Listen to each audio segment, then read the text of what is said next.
You think you're being careful. You think analyzing every possibility protects you from mistakes. But Nietzsche discovered the opposite. The more you think, the weaker you become. Overthinking doesn't protect you. It destroys you, slowly, invisibly, until you can't move at all. But hidden inside Nietzsche's darkest writings is a cure, a way to break free from the anxiety spiral before it swallows you whole. Nietzsche once described the human mind as something that, when left unchecked, turns into a torture chamber. He was not talking about outside enemies or external dangers. He meant that the most brutal suffering is created inside our own heads when thoughts begin to circle endlessly, stabbing us with doubts, fears, and possibilities that never arrive. Overthinking is not caution. It is self-sabotage disguised as intelligence. It looks like wisdom because it feels careful, but in reality, it is the slow erosion of your inner strength. When thought multiplies without direction, it creates a fog that blinds action and suffocates willpower. Nietzsche saw that the individual who drowns in their own mind becomes weaker than the person who never thought deeply at all. Because deep thought without decision does not liberate you, it enslaves you. Imagine lying in bed at night, replaying a conversation you had earlier that day.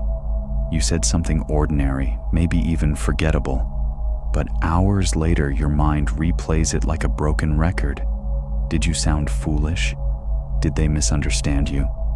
What will they think of you now? You turn the words over again and again, but each replay only breeds more doubt, more shame, more anxiety. Nothing changes. No new clarity arrives. You are simply digging the same hole deeper, convincing yourself that clarity is one more thought away, when in truth, clarity only comes from stepping away. This is what Nietzsche meant by the mind becoming its own prison. Or picture yourself on the verge of a big decision. You analyze every possible outcome, every risk, every scenario. You tell yourself that you are preparing, that you are avoiding mistakes, that you are being wise. But what really happens? Days turn to weeks, and the decision is never made. The opportunity dissolves, the window closes, and you are left with nothing but regret that you did not act. Overthinking has stolen your future under the disguise of safety.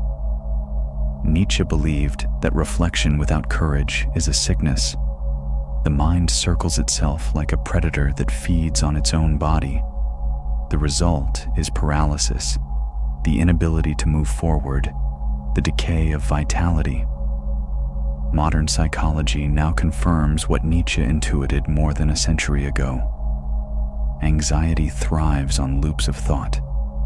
The brain repeats the same images and possibilities because it is trying to resolve danger, but the danger is not real. It is simulated. Your nervous system does not know the difference between a lion in front of you and an imagined disaster 10 years from now. Both activate the same stress circuits, so each repeated thought is like sending a false alarm through your body. Your heart races, your breathing tightens, you feel restless, guilty, overwhelmed. The more you think, the more your body prepares for action that never comes. And because there is no action, the cycle never ends. Nietzsche would say this is the highest form of cruelty. The self using its own intelligence to weaken itself, the individual tormenting their own soul with questions that cannot be answered. This is why he described thought without decision as poison, as a form of decay. To live entirely in thought is to be half alive, to mistake analysis for existence, to bury your will under the weight of endless possibilities. This cycle reveals why overthinking feels endless. The mind convinces you that one more round of reflection will finally deliver peace, yet every repetition only sharpens the anxiety. It is like scratching a wound, hoping it will heal faster, when in fact you are making it worse. Nietzsche's warning was clear. Thought becomes poison when it loses connection to action. A thought is meant to guide you, not imprison you. Reflection has value only when it leads to movement. Without movement, it becomes self-sabotage disguised as wisdom. To break free, you must recognize that the torture chamber is not life itself. It is the echo of your own repeated doubts, and echoes cannot guide you forward. Nietzsche observed something that modern science now proves. When thought spins without direction, the body pays the price. Overthinking does not simply live in the mind. It manifests in the nervous system, the breath, the heart, the stomach. Anxiety is not created by the outside world alone. It is created by the endless commentary that never lets your body rest. You imagine possible dangers, and your body reacts as if those dangers are real. Your pulse quickens, your muscles tense, and your mind says, "See, this feeling means you are in danger. Think more, prepare more." The loop reinforces itself, and you find yourself trapped in a cycle that Nietzsche would call a sickness of spirit. Reflection is supposed to give clarity, but endless reflection blurs reality. Instead of focusing your strength, it drains it. Nietzsche understood this as the difference between thought that serves life and thought that consumes life. Overthinking consumes life because it produces energy with no outlet. It is like charging a bow, but never releasing the arrow, a constant strain that eventually exhausts you. Consider the general who spends months planning for every possible movement of the enemy, mapping out thousands of scenarios, calculating every shift in terrain, every possible weather change. He believes that by imagining every situation, he will guarantee victory. But when the battle finally comes, his mind is already fatigued. He hesitates, he doubts, and by the time he chooses, the enemy has already acted. His thinking, meant to protect him, has become his downfall. In Nietzsche's eyes, the tragedy is not that the general lacked intelligence, but that he drowned in it. His brain was filled with shadows of possibilities, but none of those shadows could actually fight for him. Now imagine this not on the battlefield, but in everyday life. Someone wants to change careers, to take a leap into something new. But the mind whispers, what if you fail?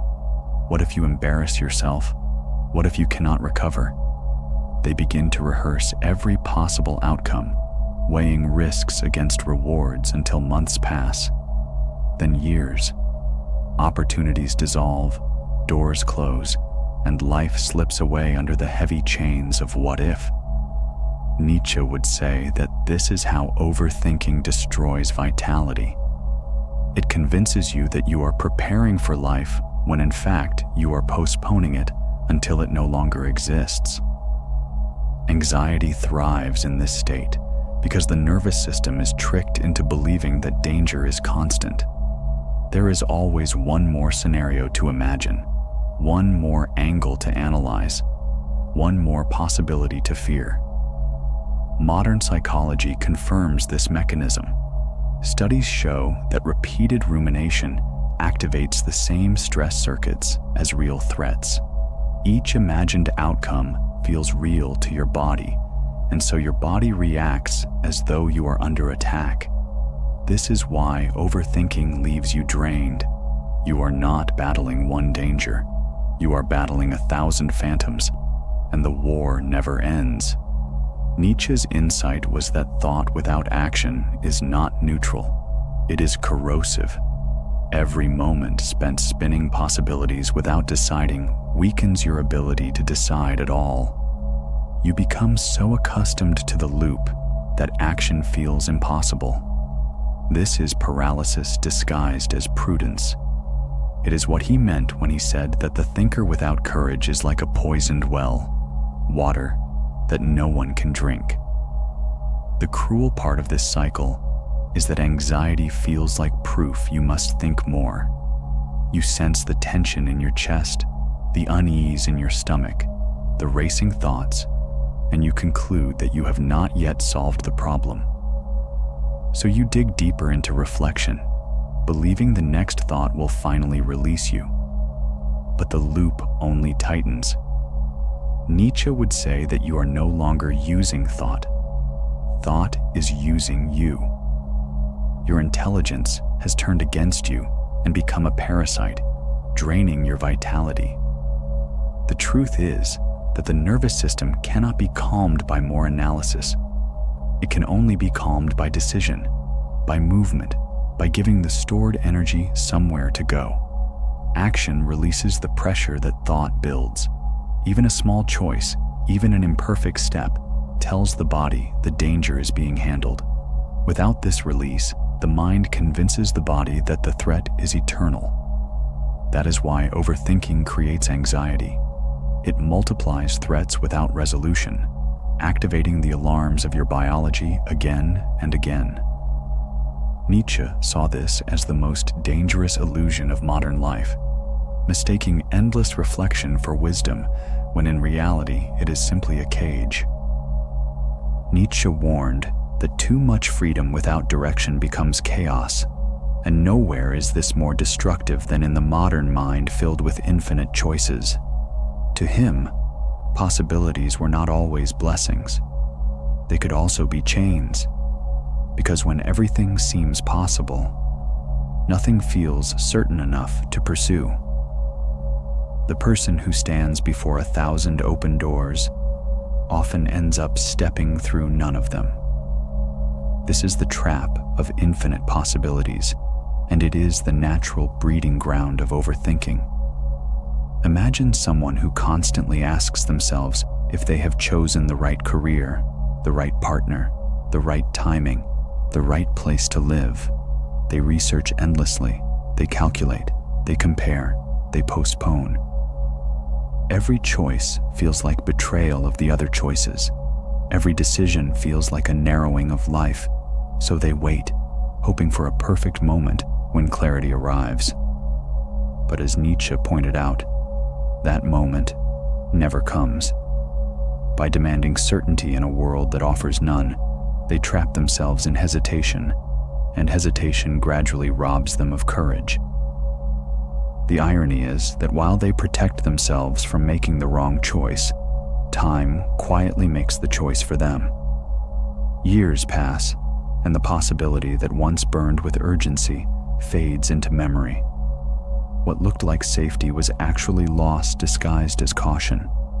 Nietzsche saw this as a form of spiritual paralysis. The more options a person believes they need to evaluate, the less power they actually have. Too much thought dilutes the will, scattering energy into countless paths that never lead anywhere. To him, strength was never about considering every possibility.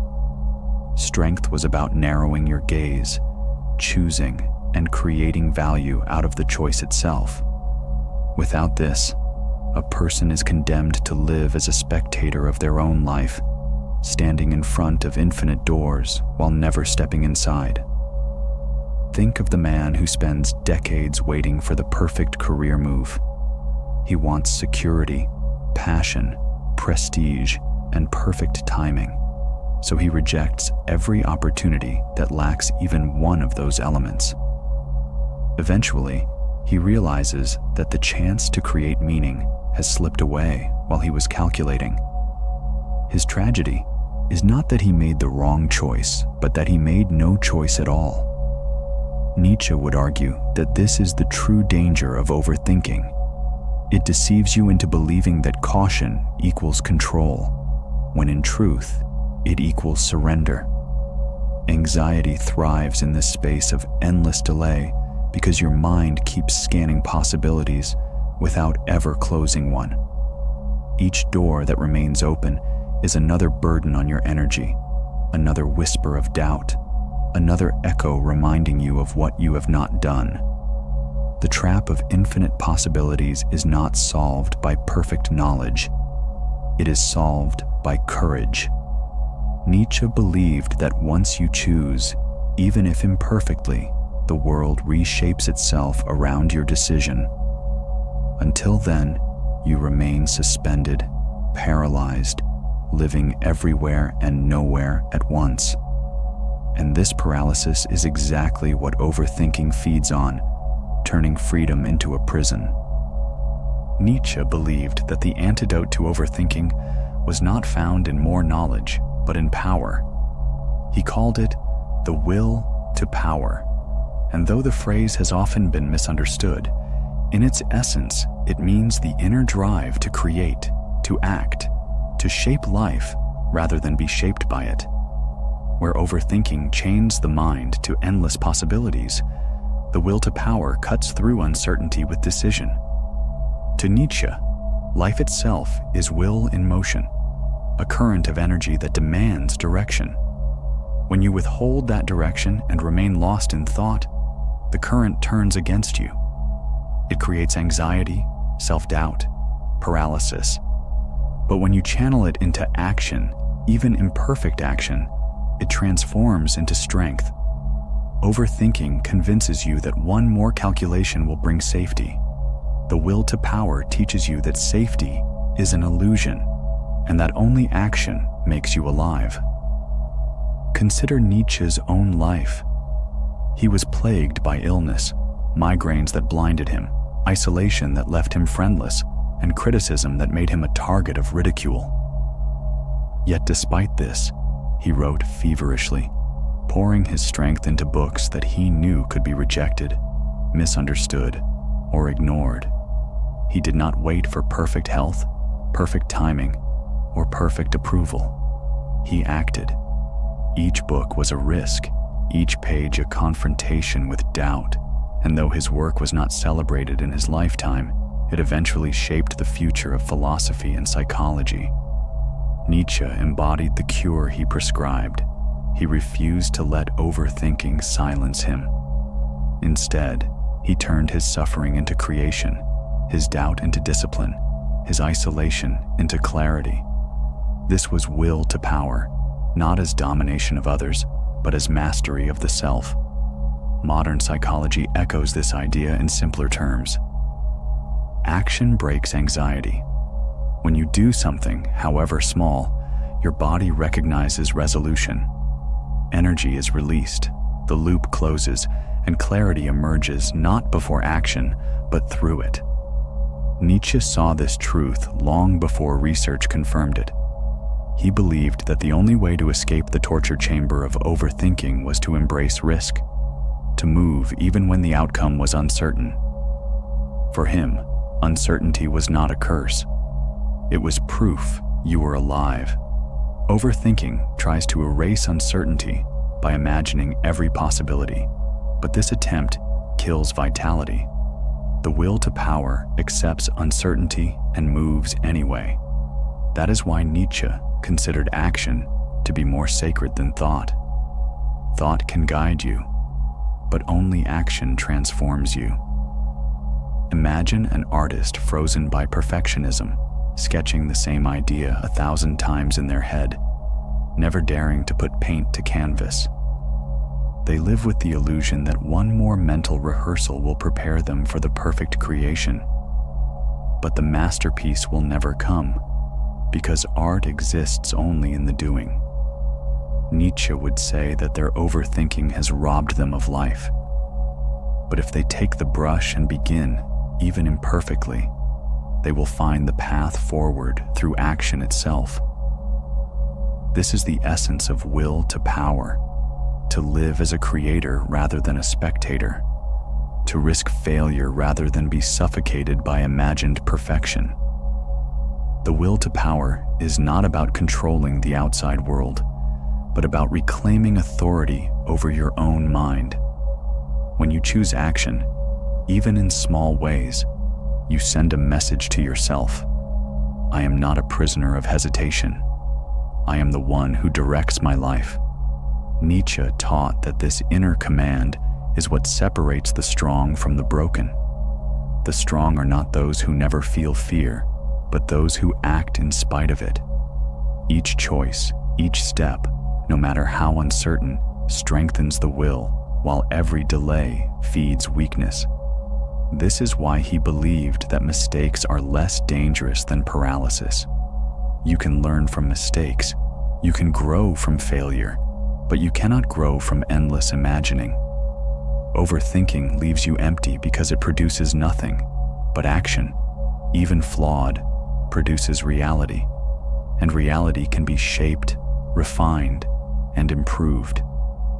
Nietzsche's cure was simple but demanding. Risk, decide, move. To him, this was not just philosophy, it was survival. Without action, the will starves. With action, the will becomes power. And in that power, anxiety dissolves, because the energy that once circled endlessly in your mind finally has a direction. Nietzsche believed that transformation does not arrive in a sudden burst of clarity, but through small decisive acts that gradually reshape the soul. Escaping the trap of overthinking requires more than understanding why it happens. It requires practice, discipline, and the courage to break the cycle one step at a time. The first step is recognition. You must notice when thought is no longer serving you, when it has shifted from reflection to repetition. If your mind is circling the same scenario with no new insight, that is the signal. Nietzsche would call this the moment of truth, the instant when awareness gives you the power to stop feeding the loop. The second step is interruption. Do not wait for perfect certainty. Do not argue with the thought. Act. Take a small step outward, something concrete that gives the energy inside your body a direction. If you are rehearsing the same conversation over and over, send the message, make the call, or release it entirely. If you are analyzing a decision for weeks, choose one option and take the first step toward it. Nietzsche's point was that reality will teach you more than thought ever could. The third step is acceptance of imperfection. Overthinkers often seek flawless outcomes, but Nietzsche warned that this is the most dangerous illusion. To demand perfection is to demand paralysis, because nothing human is ever flawless. Instead, he urged embracing mistakes as necessary teachers. Each error is proof of life in motion. Each misstep is a sign of courage, not weakness. This is how the overthinker transforms, by replacing fear of mistakes with reverence for action. Consider the story of the artist who spent years sketching the same vision in his head, trapped in perfectionism. He waited for the right moment, the right skill, the right inspiration. But when he finally dared to paint, he discovered that the act of creating taught him more than 1,000 mental rehearsals. The canvas came alive with flaws, but those flaws gave him direction. Within months, he had improved beyond anything he could have imagined while trapped in thought. Nietzsche would say that this was proof of the will to power. Transformation happens not through endless analysis, but through doing, failing, and trying again.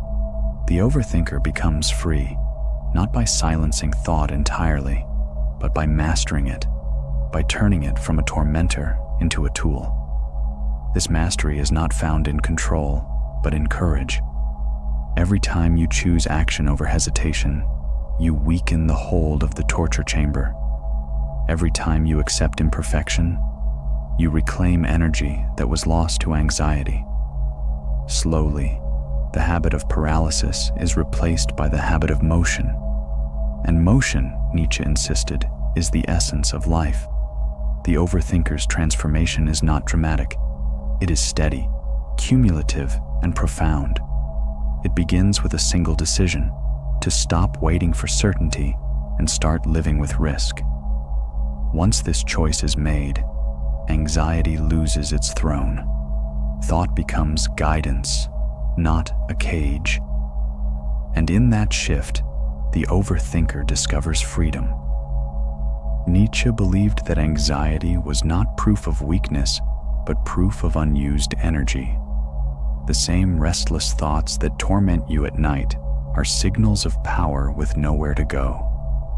Overthinking is the misdirection of strength, the mind spinning its wheels because the will has not chosen a road. The cure is not to eliminate thought, but to reclaim direction, to give the energy of anxiety a path forward. Every time you act, every time you step into risk, you remind yourself that you are not a prisoner of hesitation. Nietzsche wrote that the greatest victories are not found in perfect certainty, but in daring to move when the outcome is unknown. This is the shift from anxiety to freedom. When you stop demanding guarantees and start creating meaning through your choices. Freedom does not come from imagining every scenario. It comes from stepping into one and shaping it with your will. Hope lives not in the fantasy of safety, but in the reality of action. And once you taste this, you realize that the torture chamber of the mind was never life itself. It was only the echo of unspent courage. Nietzsche's message is simple, but revolutionary. Overthinking destroys because it traps energy in loops, but action transforms because it directs energy toward creation. The moment you stop waiting and start moving, the fog clears. Anxiety loses its grip, and what once felt like endless doubt reveals itself as the raw fuel for freedom. The choice is always yours, to stay inside the loop or to step into life. But Nietzsche was not the only one who saw the dangers hidden in the human mind. Another question haunted the thinkers of his era. Why do even the noblest leaders and the most gifted minds eventually fall into corruption? History shows again and again that the pursuit of power, meant to elevate humanity, often decays into tyranny, cruelty, and collapse. If overthinking is the torture chamber of the self, then unchecked power is the poison that rots entire civilizations from within. If you want to uncover why greatness so often turns into moral decay, watch my next video. Why Power Corrupts the Best of Us. Psychology of Moral Decay.